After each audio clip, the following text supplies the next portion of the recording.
Assalamualaikum warahmatullahi wabarakatuh. Perkenalkan, saya Rahmatullah, mahasiswa UIN Senampel Surabaya dengan NIM 0503032167.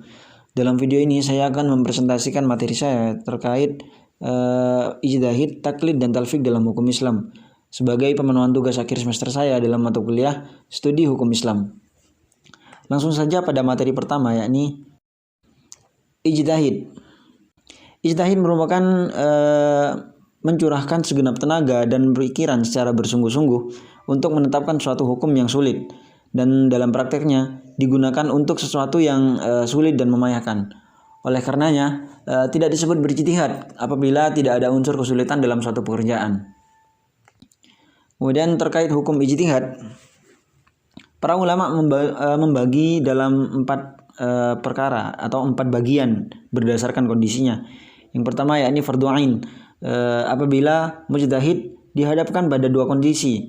Yang pertama yakni ketika suatu permasalahan yang berkenaan dengan dirinya dan membutuhkan solusi secara syara. Kemudian yang kedua adalah ketika ia ditanyai oleh seorang dengan perkara yang harus segera mendapatkan solusi atau jawaban secara syara, sementara tidak ada seorang pun mujtahid selain dirinya. Kemudian yang kedua yakni fardu kifayah, dihadapkan pada kondisi apabila suatu kasus hukum yang terjadi dihadapkan pada lebih dari seorang mujtahid. Yang ketiga adalah sunnah, ketika suatu kasus hukum secara faktual belum terjadi, tetapi umat menghendaki ketetapan hukumnya untuk mengantisipasi timbulnya kasus tersebut. Terakhir adalah haram, untuk kasus yang telah ada hukumnya dan telah ditetapkan dalilnya, atau penetapan hukumnya melanggar konsensus ulama dalam sebuah ijma yang valid. Next, syarat-syarat mujtahid. Syarat-syarat untuk menjadi seorang mujtahid ada 2, seperti dalam PPT. Yang pertama, mengetahui syarat-syarat yang ada serta hal-hal yang berkaitan dengannya. Kemudian yang kedua adalah adil dan tidak melakukan maksiat yang dapat merusak keadilannya. Terakhir dari materi pertama yakni tingkatan mujtahid, terbagi menjadi 4 tingkatan. Yang pertama mujtahid al-mustaqil, yakni mujtahid mutlak atau mujtahid yang memenuhi syarat-syarat berijtihad dan memiliki metode tersendiri dalam melakukan ijtihad. Yang kedua yakni al-mujtahid al-muntasib, atau mujtahid yang memenuhi syarat berijtihad dan ia melakukan dengan bersungguh-sungguh dalam berijtihad, masih merujuk pada imam madhab namun tidak terpengaruh oleh madhab tersebut. Kemudian yang ketiga adalah mujtahid fil madhab, al-mujtahid fil muqayyad, al-mujtahid al-takhrij, yakni seorang yang telah memenuhi syarat berijtihad, mampu menggali hukum dari sumbernya, tetapi tidak mau keluar dari dalil-dalil dan pandangan imamnya. Kemudian mujtahid murajjih, yakni para pakar fikih yang berupaya mengukuhkan suatu pendapat dari beberapa pendapat yang difatwakan oleh seorang imam madhab. Materi yang kedua yakni taklid. Para ulama usul fikih mengartikan taklid adalah mengikuti pendapat orang lain tanpa mengetahui dalilnya. Menurut ulama, ada 2 hal yang perlu diperhatikan dalam membicarakan taklid tersebut. Yang pertama yakni menerima atau mengikuti perkataan seseorang.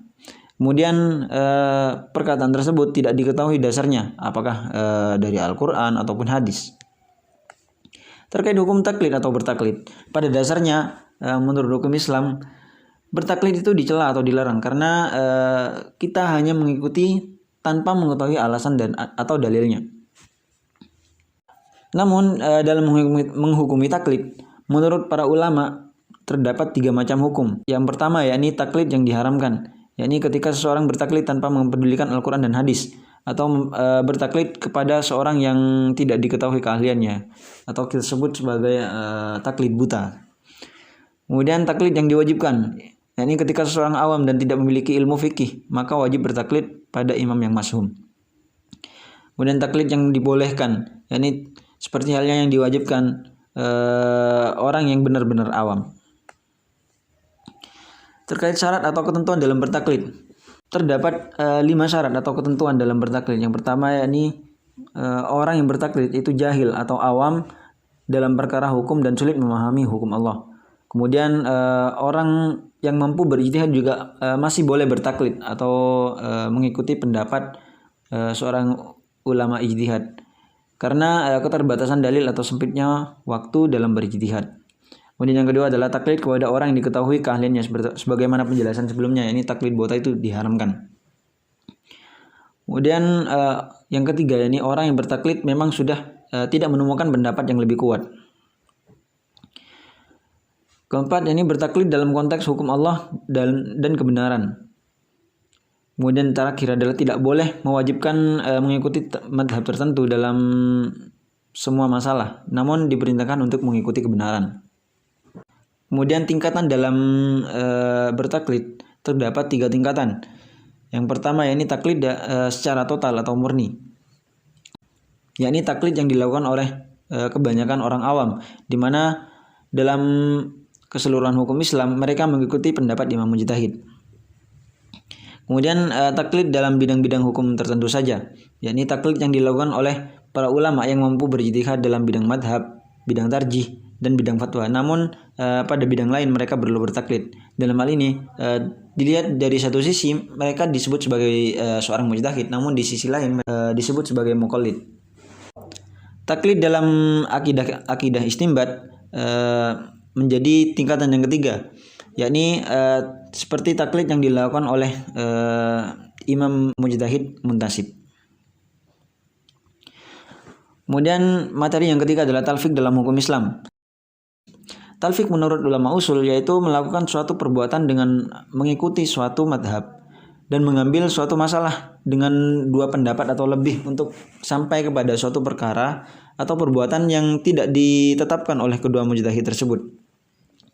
Talfik juga sebutan bagi seorang yang dalam beribadah mengikuti salah satu madhab atau pendapat dari suatu madhab, tetapi ia mengikuti pula madhab yang lain dalam hal yang pokok atau salah satu bagian tertentu.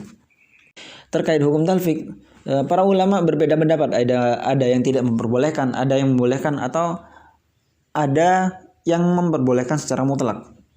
Yang pertama yang tidak memperbolehkan, yakni tidak boleh berpindah madhab baik secara keseluruhan maupun sebagian saja. Kemudian boleh berpindah madhab. Ini seorang boleh-boleh saja berpindah madhab meskipun dengan alasan mencari keringanan, asalkan tidak terjadi dalam satu kasus yang menurut masing-masing madhab adalah saling membatalkan. Kemudian boleh secara mutlak. Pendapat yang ketiga ini membolehkan talfik secara mutlak karena memang tidak ada larangan dalam agama untuk memilih salah satu madhab. Walaupun pemilihan tersebut didorong ingin mencari keringanan atau mengambil yang mudah-mudah saja. Terkait ketentuan dalam bertalfik, para ulama membagi menjadi 2. Menurut ulama Hanabilah, talfik boleh dilakukan apabila memang terdapat kemaslahatan. Kemudian yang kedua dikatakan talfik apabila seseorang meniru atau ikut dalam permasalahan atau perkara dengan 2 pendapat secara bersama-sama, yang kemudian dari gabungan pendapat tersebut menimbulkan suatu perkara yang baru dan tidak dikatakan oleh kedua pendapat tersebut.